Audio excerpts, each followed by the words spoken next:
हाल चाल है मित्रों। तो भाई अभी मतलब मैंने एक वीडियो बना के हटा हूँ। अभी दो दो वीडियो बना के हटा हूँ मैं टेस्ट एनालिसिस पे ही। मैंने उसमें ही कहा है कि मैं अगली वीडियो में अगला टेस्ट दिखाऊंगा जो कि 2 अप्रैल की मॉर्निंग शिफ्ट होएगी, शिफ्ट 1। तो इस वीडियो में मैं इसको बताऊँगा कि इसमें मेरे कितने मार्क्स आए हैं।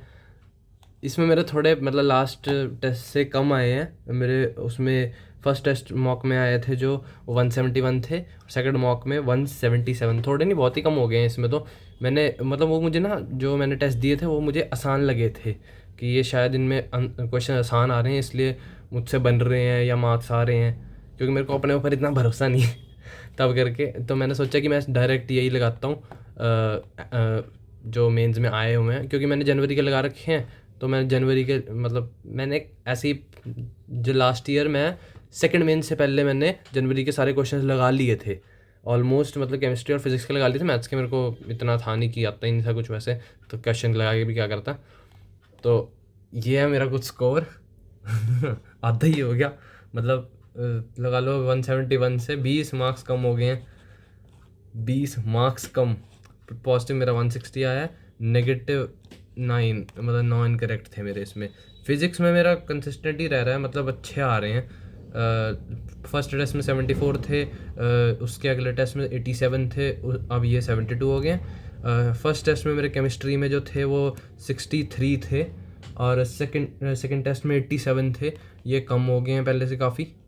उसके बाद मैथ्स में तो फर्स्ट टेस्ट में मेरे 34 थे और सेकंड में तो 3 हो गए थे, और फिर 24 हो गए हैं। मेन मतलब जो असली मेन्स है उसमें 24 आए हैं, तो मेरे हिसाब से तो अभी ठीक ही है, थोड़े और बढ़ जाएंगे। 4 इनकरेक्ट मेरे फिजिक्स में, 5 इनकरेक्ट मेरे इसमें। मैथ्स में 100% एक्यूरेसी मतलब मैं छेड़ता ही वही हूँ ना जो मुझे आते हो, उन्हीं को ही करता हूँ। इनमें स्किप्ड ऐसे कुछ है।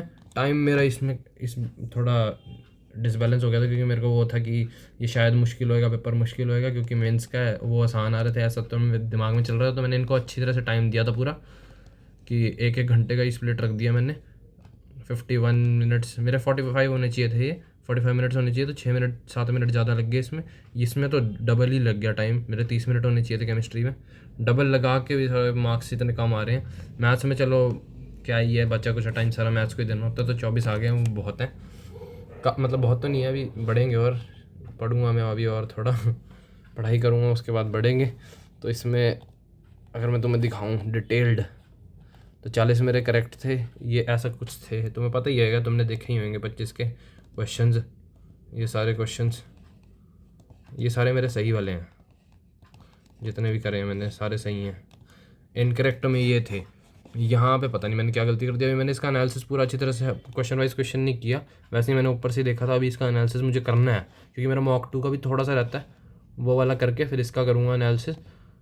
ये पता नहीं कैसे कैसे गलत हो गए हैं मेरे। ये तो मैंने उल्टा किया हुआ था ये वाला पहले, फिर भी गलत कर आया मैं। ये वाला क्वेश्चन मेरा पहले भी मैंने किसी क्वेश्चन प्रैक्टिस सेशन में किया हुआ था, फिर कर आया इसमें देखो मेरा इनमें बहुत दिक्कत हो जाती है। ये 6 आंसर यहाँ पे 60 भर दिया है मैंने। लास्ट टेस्ट पता नहीं, लास्ट टू लास्ट टेस्ट में मैंने 70 भर दिया था, 71 आंसर था ऐसा। ये तो मेरे को रिवीजन की ज़रूरत थी, रिवीजन नहीं करी हुई मैंने बायोमॉलिक्यूल की।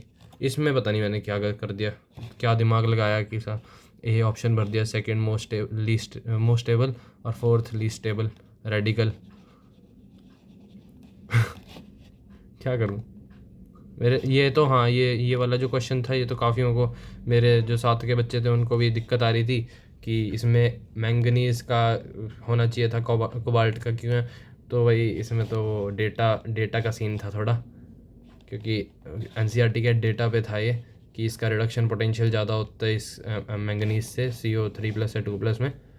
उसके बाद इसमें तो मेरा एक कार्बन रह गया बस, ये मोलर मास कैलकुलेट करना था सिर्फ। सोचो इतना आसान क्वेश्चन, 0.1 मोल का मास कैलकुलेट करना था। 372, मैंने बताऊँ कौन सा कार्बन भूल गया, ये वाला कार्बन भूल गया, ये वाला कार्बन। मैंने ये गिना ऐसे करके गिन दिया, बाकी सब कुछ सही गिना, एक कार्बन वही वाला रह गया, जिसकी वजह से मेरा 360 मार्क्स 360 आंसर आया। 360 मार्क्स कहाँ, हवा में हो रहा हूँ मैं। इसका तो पूरा ही है, मेरे को आता ही नहीं था। इक्विलिब्रियम वगैरह मेरा वीक है, तो 74 आंसर था इसका, 340 भर के बैठा हूँ मैं। ये वाला तो मुझे लग रहा था स्ट्रेन आएगा, क्योंकि यहाँ से अगर मैं इसको प्रेशर के बराबर कर दूँ तो PV² आता है, ये B हमारा V आ जाएगा, तो यहाँ पे तो स्ट्रेन भी तो वही होता है ना, नहीं स्ट्रेन तो गलत कर दिया मैंने, ठीक है अब यहाँ पे समझ आया मुझे अभी कि क्या गलत कर दिया। एनर्जी डेंसिटी था, इसको मैं बाद में देखूँगा अब सारा। तो ऐसा कुछ अभी स्कोर है। अभी मैं इसके बाद शायद 2 अप्रैल की इवनिंग वाली शिफ्ट दूंगा। उसमें तो इसमें तो अगर मैं तुम्हें बताऊँ 2 अप्रैल मॉर्निंग में इसमें 99 परसेंटाइल जो बनी थी वो 172 मार्क्स पे बनी थी। मेरे 151 है, तो यानी कि मेरे 97 से 98 परसेंटाइल के बीच में आए मतलब मार्क्स हैं, जो कि मेरे मेन मार्क्स जो लास्ट ईयर आए थे उसी के बराबर है। तो कुछ खास तो फ़र्क पड़ा नहीं है 1 साल मतलब 6 महीनों में भी, जितना भी ड्रॉप ईयर का टाइम था। 97 पॉइंट कुछ ही आएंगे मेरे परसेंटाइल, शायद इस पर 96 से 8 के बीच में ही है। तो क्या ही फ़ायदा फिर, अब थोड़े मार्क्स बढ़ जाएँ तो बढ़िया है, नहीं तो फिर वही सेम चीज़ तो नहीं चाहिए ना। मार्क्स सेम मार्क्स कर लेके मैं क्या करूँगा। तो अभी इसके बाद मैं दूंगा इवनिंग शिफ्ट शायद, उसमें 203 पे गई थी 99 परसेंटल, तो शायद वो थोड़ा आसान हो, मेरे शायद मार्क्स बढ़ जाएँ उसमें। तो अभी मैं वो देखूँगा। तो भाई आज के लिए बस इतना ही, मिलते हैं अगली वीडियो में। Thank you so much for watching.